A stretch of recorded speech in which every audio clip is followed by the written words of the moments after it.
vlog po tayo mga kabigabit po tayo sa bahay. Ayan, hindi mo tayo naalis dito sa ating lugar na ito sa ating tahanan. Ako po naman ay palengke, bahay, dagat. Yun lang po ang aking pinupuntahan. Yan, ayun pinahingi ko si aking asawa ng dahon malunggay. Ito. Para may gatas. Magpapagatas ka? Ako daw. So yan ang aking pulo ng malunggay dun ay wala pa pong yan. Kasi pinutol ko po yan. Babago pa naman nagsisibol-sibol. Yan. Kasi pinutol ko po yan. Abangan po yan abang lumalaki ating susubaybayan. So yung mga kabalita, ayan, nanghingi ko ang aking asawa sa kapitbahay ng dahon malunggay. Ano niyo po, ano pong gagawin ko dito? Magluto po ako ng sardinas ng delata. Ayan po ang aming unang mamayang tanghali. Sa bagay, alas 10 pa lamang ng umaga. Pero magre-ready din na po ako dahil nagsaing na po ako. At bibili pa ako sa tindahan ng delata ng sardinas. Ayan, nagsaing na po ako. Ayan, hindi na ako medyo ang apoy. Ito naman pipis-pitasin ko yung pinakadahon. Ayan. At magigisa pa tayo ng bawang sibuyas at kamatis. Alright! Meron na tayong bawang, sibuyas, tsaka kamatis. Ito na ang ating dahon. Mamaya ating tatanggalin ng mga isa-isa mga dahon yan. Pipits-pitsan natin. So yung mga kabita, isa na lang po ang kulang. Ano po yun? Sardinas. Bibili pa tayo isa. Ayan. Isa lang yung pula para medyo maanghang. Ayan, yun lang pong kunang. At samahan niyo po ako bumili ng sardinas sa tindahan. Sa kuya ho. Ewan ko kung bukas ang kanyang tindahan ngayon. Kaya ngayon ay samahan niyo po. Let's go. Tayo na. Bili po ng sardinas. Ang ating unamin ngayong tanghali. Napaka-yummy, masarap. So yan na. Andito na tayo. Sana bukas yung tindahan. Ayan, nilayak ang baby. Patay po na natin. Sarado si Kuya Ho. Sa iba naman tayo bibili. Dahil sarado ang mga tindahan, sarado din doon sa kabila. Tatlong tindahan ay sarado. Titignan po natin kay Ate Nini doon sa tabing dagat. Titignan po natin kung sana, hindi mo yata na magsasarado yun. Baging bukas yung tindahan. Yun, bukas talaga ang tindahan. Tinine, pagbili ako ng mega. Oo, isa. Yun. Pula. 27. Oo, isa. 27 pula. Mega yan? Ayan, ito naman isa.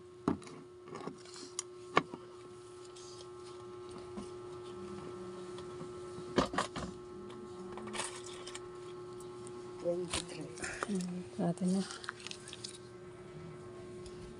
Ito. Ay, kasi paborito ko itong mega sardinas. Paborito ko ito. Isa na po tayo.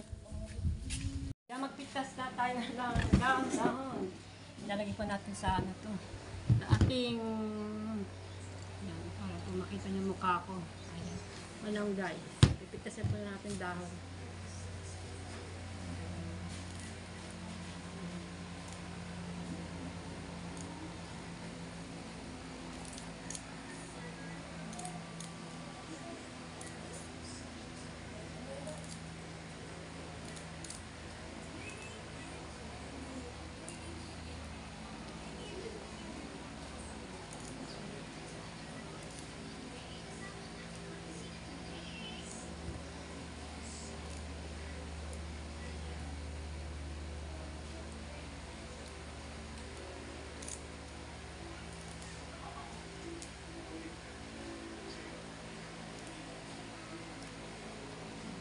Sarap ang dahon ng manong ganito.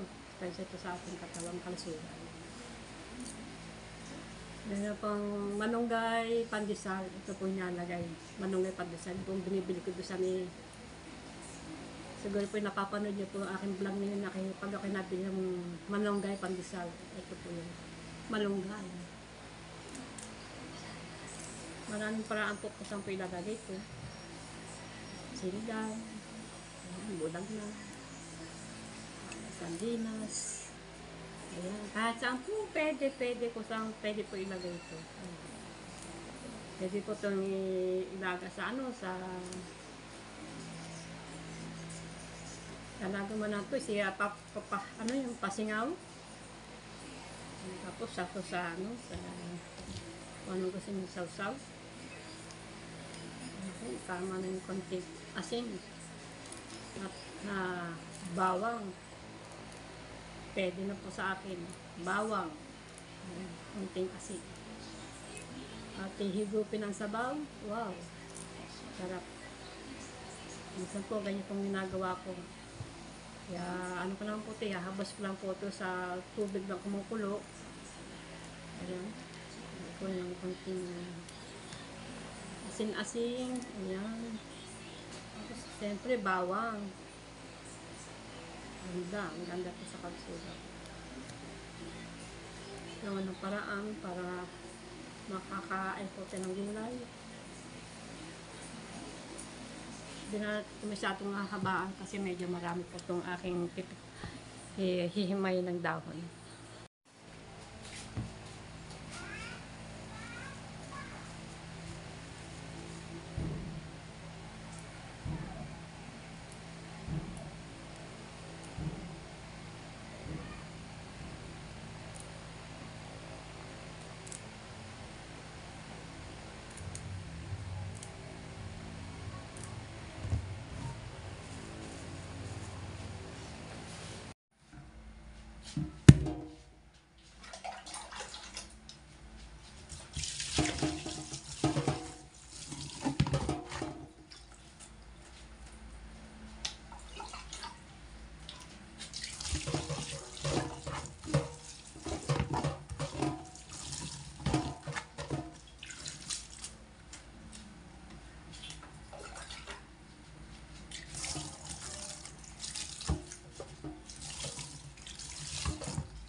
kids, German nationals, Yes. citizens, they're all German They're nationals. all born in Germany.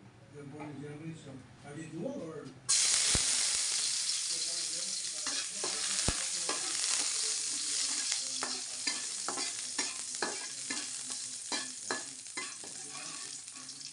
Okay, and she is now married. We are already divorced since 14.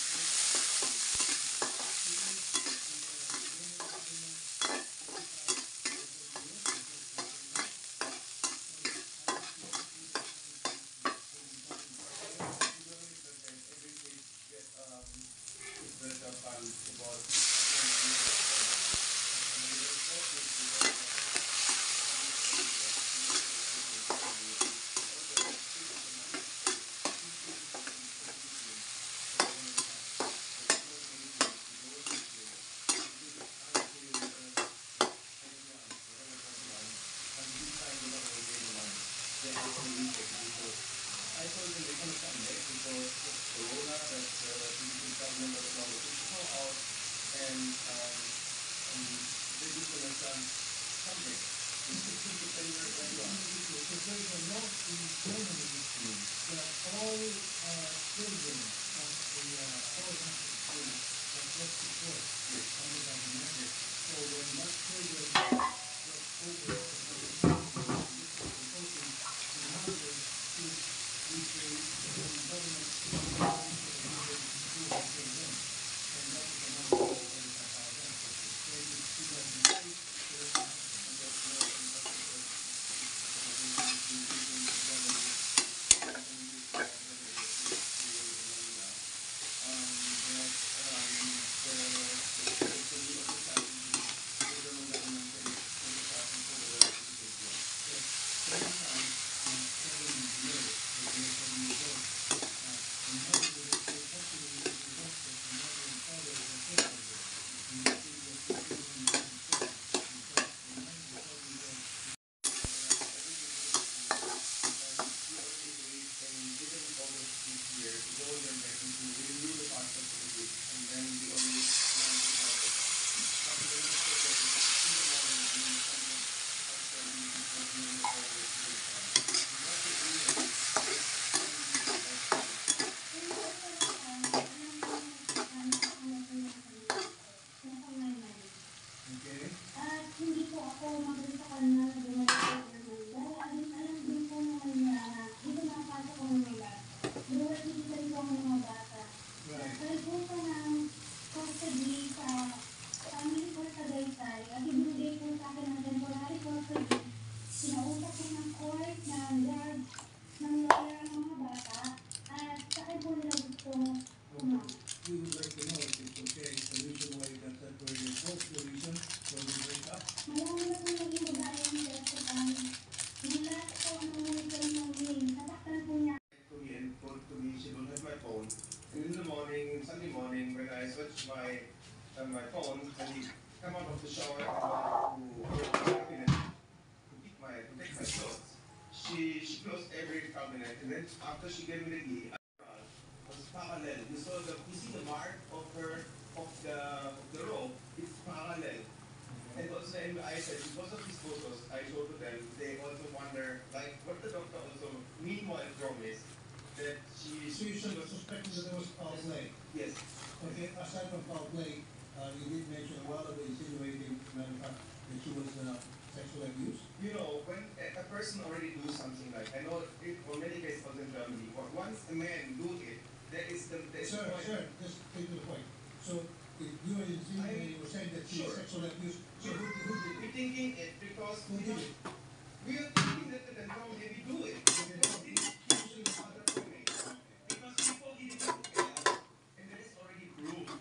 And the point is, Yasha don't have her what is this, like, she, Maybe the rental is the living partner now, or is he when the rental is married father, living in the same house with my kids. Oh, Annalise father. Yeah, and The grandfather. yeah, the rental is my kid.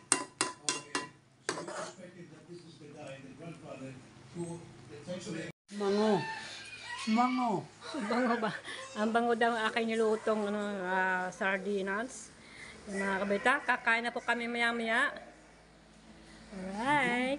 Ating ngayon, sardinas. Sardinas, yes. Hindi lagi puro karne. Karne. isda. Hindi naman tayo nag-uuna ng karne. Bawal karne sa atin. Hindi, manok minsan lang. Manok. Oh. Manok minsan. Lagi tayo isda. Asan yung Gulay. basketball? Basket. Ayun, nandun sa likod. Ayan. Luto na po ang aking nilutong ginisang, sibuyas, bawang at saka kamatis at nalagay po natin malunggay. Yan. Napakasarap po aming ulam ngayong tanghali. So, maaga pa naman at maya-maya pa kami kakain. So, yung mga kabolita. At ayan, luto na aking sinaing. So yan, dito pa ako sa kwarto, napakainit talaga, napakainit ko sa labas, sa aming sala. Ayan, sa loob ng pinakabahay. Napakainit talaga. Ay, ito kasi sa loob ng kwarto, may may kisame. Kaya hindi kasi nang mainit. Yan, binuksan ko ang electric fan ko. Nadidinig niyo po ay yung hugong. Electric fan po yun, electric fan. So mamaya-maya kami kakain dahil aga pa. Ayan, wala pang alas 11. Kumbaga, kung nakikita niyo po, ayan. Ayan pong oras ngayon. Ayan. Alas 10. Ayan, alas 10:40. 42 na po ng umaga. Ayan, wala pa tayong alas 11. Kasi mga kabay-tamaga kasi ako kung magluto. Kung nang papasin niyo po, lagi po ako luto-luto. Dahil po ay maaga ako magluto at nire-ready ko na po ang mga pagkain. Ayan, kasi napakainit talaga naman dito sa lugang bahay. Bukod pa, walang bintana ang aming pinakalutuan sa kusina. Napakainit talaga.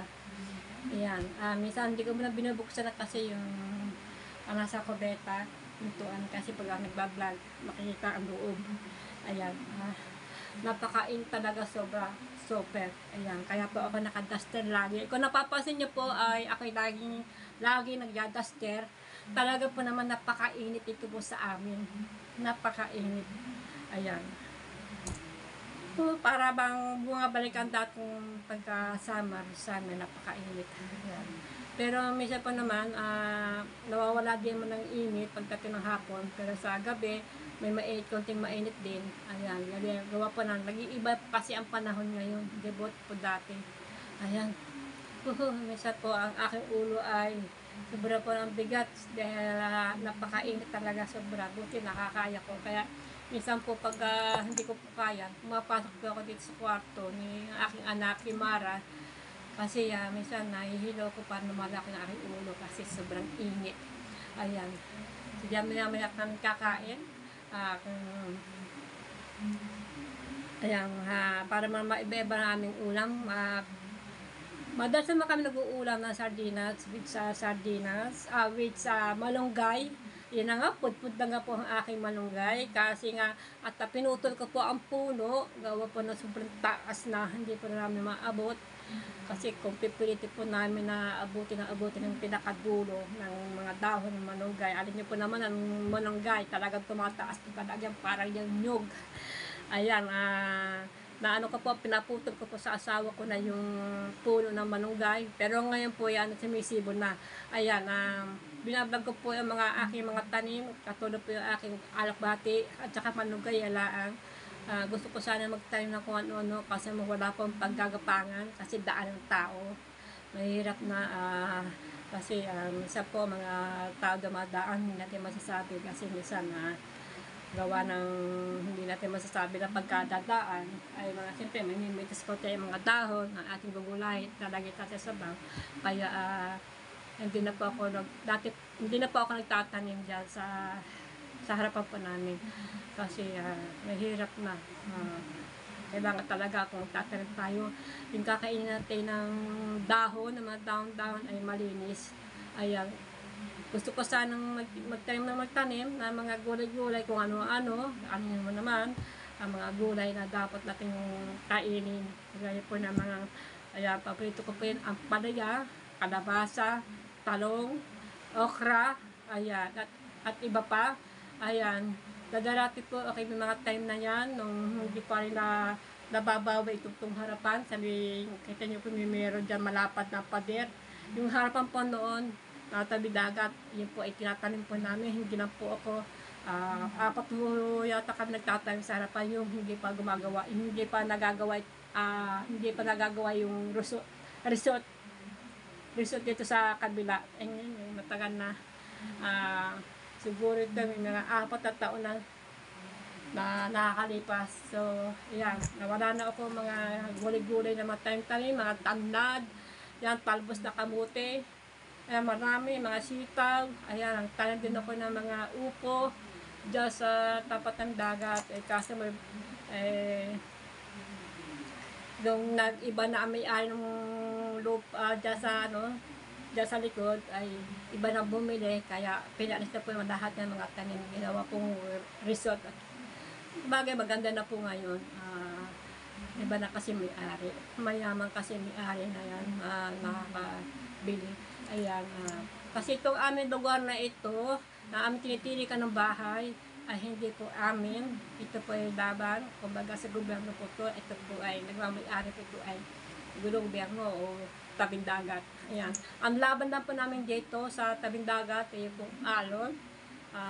Awan Diyos po naman, hindi pa naman bumabalik sa loob po ng 20 years ng kataon na hindi na bumabalik yung alon na umapatpat po dito. Ayan, halos nadagdagan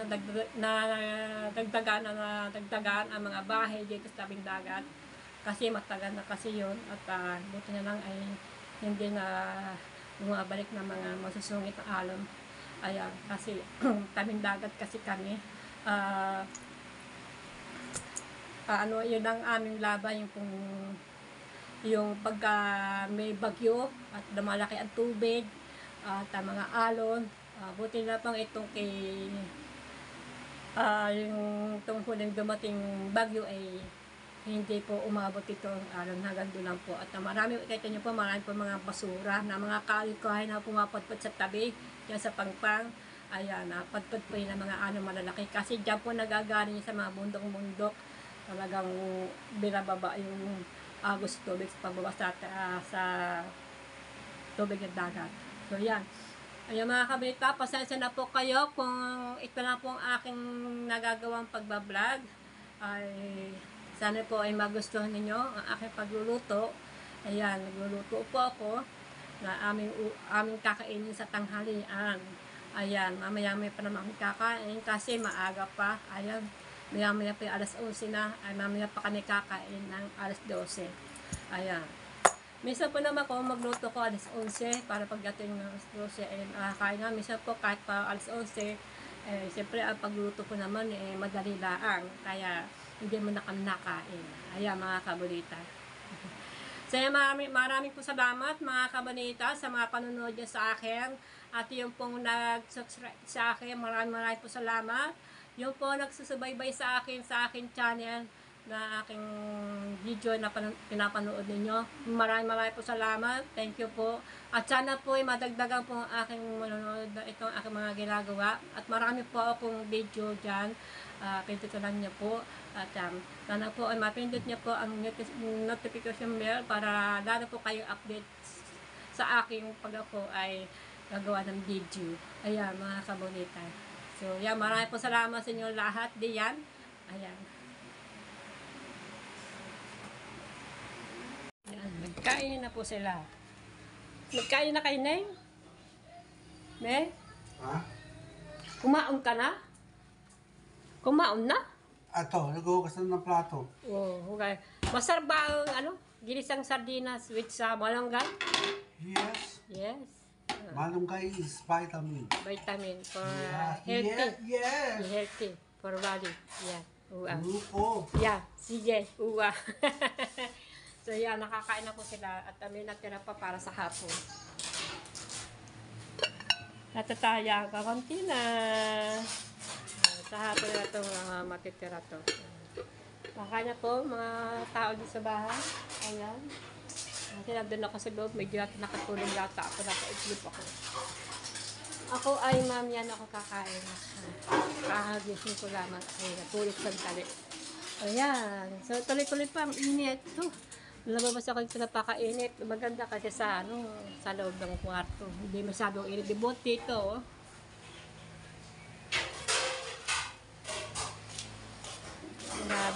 init. Ba't kaya ang init ng yarong ito? Pasok tayo sa loob, parang lumalaki yata ang ulo ko. Wala akong gano'ng kumain.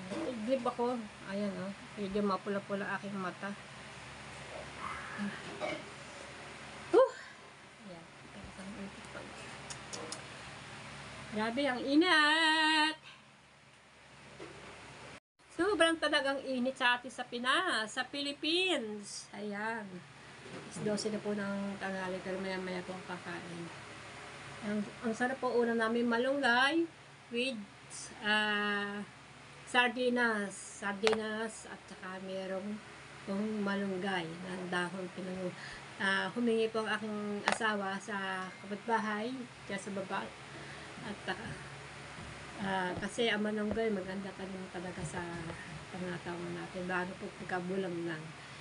Kaya po, minsan pag nagluto kong bunang lang, nilalagay ko pa ng malunggay yan, kalabasa.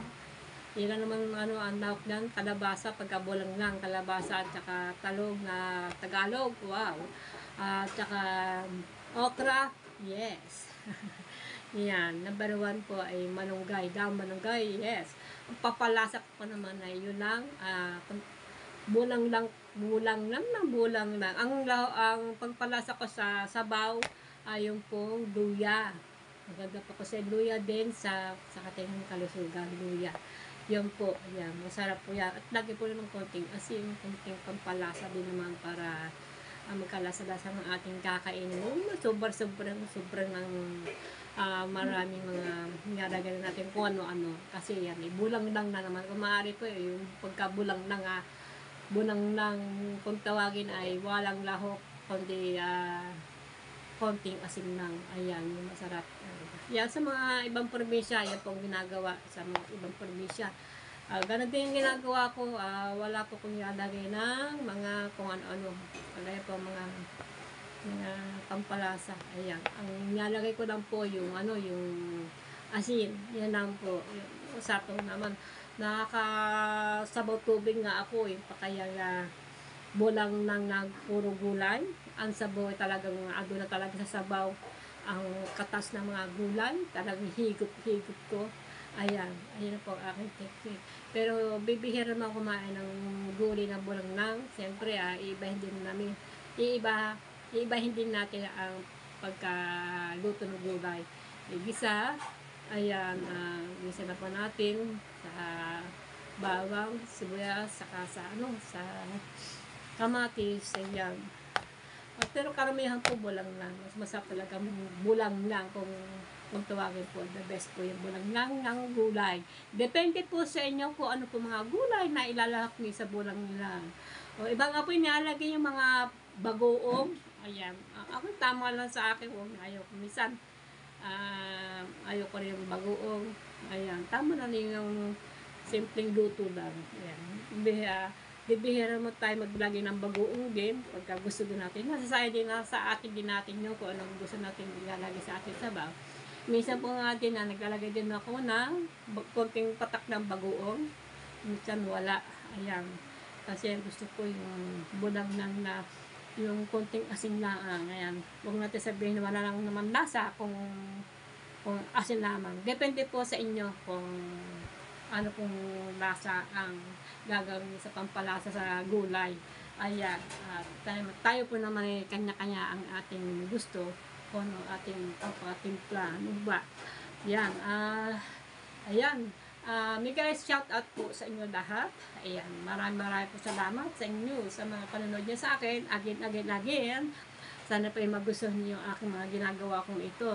Ayan. At miski na po, may vlog ko ay para lang may upload ko para mapanood mo ng ninyo na kahit pa paano, mayroong mapapanood kahit simple na ang aking pagbablog ko kahit bonding-banding, dito sa bahay, sa labas, tabing dagat, sa palengke, ayan.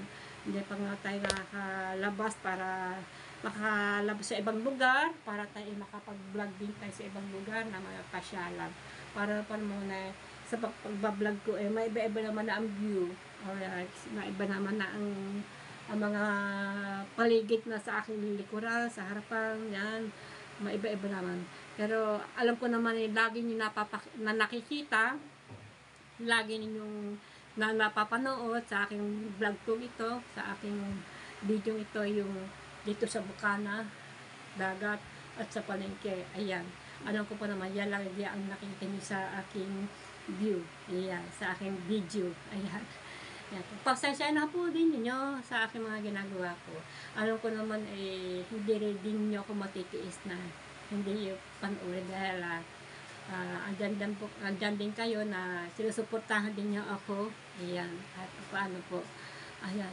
Maraming salamat sa inyo lahat. Thank you. At sana po maintindihan niyo po si Kabonita kung bakit lagi po ako ganito ang aking pag-vlog. Iba naman siguro iisip ko iba laging ganun ang view, lagi ganyan. Hindi ba kaya mag-abiture, manghuli na isda? Sa pag-abiture po sa mga isda ng mga mangingitang, pwede kasi lang po, hindi na ako marunong manghuli ng isda para ihulog sa dagat ang mga kawal-kawal na katulad nakikita niyo po sa mga binablog ko diyan, mga lumalaot sa mangingitang. Marunong din naman na asawa ko, kaya lamang hindi na sa pwede maglumaot gawa ng kanya mga paang himay. Siyempre baka mamaya madiskasya lamang, nalaot kami, madiskasya lang kami sa laot at dahil ang paa niya mismo po nangingimay. Ayan, maganda na nga wag na, baka lalo pa magkaroon problema. Ngayon po dati nakakapalaot po kami dalawa, nung dati pa hindi po uso ang mga vlog, hindi po uso dito mga vlog sa Bukana. Sa ibang lugar naman kakunti pa mga nagbablog.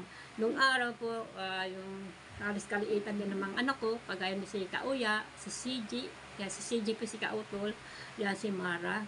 Ayan, maliliit pa sila sa akin. Ayan, halos sa mga nanimihigit mga 8 taon, 10 taon daw siya. Ayan, sumasama pa ako sa asawa ko. Ito na asawa ko, ito si Jaime. Sumasama pa ako dati sa sa laot, nag-iisda ho kami. Ayan. Medyo yata nahagap din yung dati nung itong huli na si Jacob dumating na ayun yun na nga nangyari. Ayun lang yata ang 2 beses yata ako na lumaot nung kami mag-asawa. Ayan, at dawa ng kaya po ginawa ko yun para mag-monetize na po ako dahil ang tagal ko hindi ako nakaka-monetize. Ayan, dati po. Hindi ko pa kung 2000 yata yun, 11, 12. And then, yan, 2012 ay wala po ako. 2012, nasa po ako sa Barin. Nasa Barin po ako, nagtrabaho po ako ng Saudi. Ayan. Nag-Saudi po ako. Saudi ba yun? Pag sa Barin, sa Middle East, Saudi. Hindi, sa Barin doon siguro, alam niyo ko sa lugar ng Barin. Nagbarin po ako. Gawa na po ng aking anak, kung ito si CG, ay kakasal. Siyempre, medyo nabuntis yung babae, mga 2 months, kailangan talaga magpakasal. Walang-wala kami. Yung bahay po namin, hindi po ganito. Hindi po ganito ang aming bahay. Ayan. Shoutout nga pala kay Sir Charlie Reyes. Siya po ang nagpagawa sa aming bahay, kung maayos ang bahay. Hindi na po sira-sira, hindi na po butas-butas, at safety na po kami dito na hindi na kami nahampas ng hangin na galing habagat. Dahil dati po itong bahay po namin ay paligid po nito ay takpik-takpi lamang at saka pawid, ang dingding at ayan, ang bubong po naman ay sasa at kailang tutong na nga at tumutulo-tulo na kasi sa taga naman ng taon na po yung gamit namin, siguro mga 5 taon na po yan, kaya humutok na po ang mga aming bubong. Kaya yun, hindi pa naman uso dati yung pag-vlog o uso na. Ayan, yun po, hindi pa pala. Hindi pa, wala pa si Ate Japa dito itong 2012. Ayan, doon po tayo sa topic ng nagbarin. Nagbarin po ako na sa loob po ng 2 taon at 5 buwan. Ayan, barin po ako. Ayan, natanggap naman ako dahil medyo bata pa naman ako at nakakapagtrabaho pa naman ako, nakakakutkut pa naman ako yung mga gawain sa bahay. Dahil ako po isang DH, katulong po ako, nag-amuhan po ako sa barin. Mababa pa ang sahod, kung walang 9,000 na ang aking sinahod. Mababa, kasi agency ako eh. Alaga ako ng agency, pero paano naman na nakauwi naman ako maayos. Ayun na nga, yung konting pera, ayun na nga, habang ako nasa barin, nagtatrabaho, pinadala ko po naman ang pera para pagpakasalan ng mga bata kahit wala pa ako sa kanilang kaarawan ng kasal. Iyan po, totoo. So yan mga kabanita, at napapasalamat din ako sa kay God habang ako nasa na nag-aamuhan, nagtatrabaho sa bahay. Mabait din naman ang aking mga amo. Ayan, paano. Kaya lamang ay ayun na nga, hindi ako kasi makakain-kain gawa ng hindi ko kasi nakakain ng mga pagkain nila. Alam mo naman, bumibili din ako ng pagkain ko na pagkain from Philippines. Ayan, sinasamahan po ako ng amo ko. Punta kami sa mga shop. Ayan, mga dalata, made in Philippines. Ayan, kung ano-ano mga yan po, mga kinakain. Kung minsan po, unti-unti ko na rin na kainin mga pagkain nila, unti-unti, basta yung gusto ko. Ang ayaw ko lang po doon yung manok na manisado, kasi doon hindi po uso ang baboy. Uso po doon mga tupa, at saka mga baka, ayan. Yan po, kaya ng mga tupa, mga maanggo po yan. Lalo pag niniihaw, ayan. Minsan po nakain po ko talaga maanggo. So yan, yan po ang karanasan ko nung ako mga ano ko na malalaki na ano kong iyon, si Kauya. Sila po ay may mga trabaho din sila, nagano ang buhay. Siyempre part-time ay siyempre yung sila nag-aasawa na yan, nagsikap na sa sariling paa. Ayan, mga batang yan, hindi po ako nag-ano sa kanila. Yun po naman ngayon hindi ko na po kaya talaga mag-abroad. Talaga hindi ko na po kaya mag-abroad. Kaya may edad na po ako. Ayan. So yan mga kabalita. Mahaba na yata ito ang aking pagbablog ito. Dahil po yung aking pagsasalita ng pag-explain ko ito. Sana po ay maunawaan nyo po ako ano po mga sinasabi ko ito. Marami po ako nakaraan. Di ka ako nga nung ako nagbablog pa, una, bago pa lang nagbablog, naisabi ko na po yan sa yung ako unang vlog ko. Yan, yung hindi pa ako monetize, nasabi ko na po yung ano pong mga nakaraang ko. Ayan. So yung mga kabalita, marami po ako diyan video. Pinagtanan niyo po. Ayan. Ako pinapapasalamat sa inyo lahat. Ayan. Siyempre, pinapanood niyo po ang channel ko at mga video ko. So yan, mga kabalita, hanggang dito na po. Maraming po salamat sa inyo lahat. Bye-bye po. Thank you po sa inyo lahat.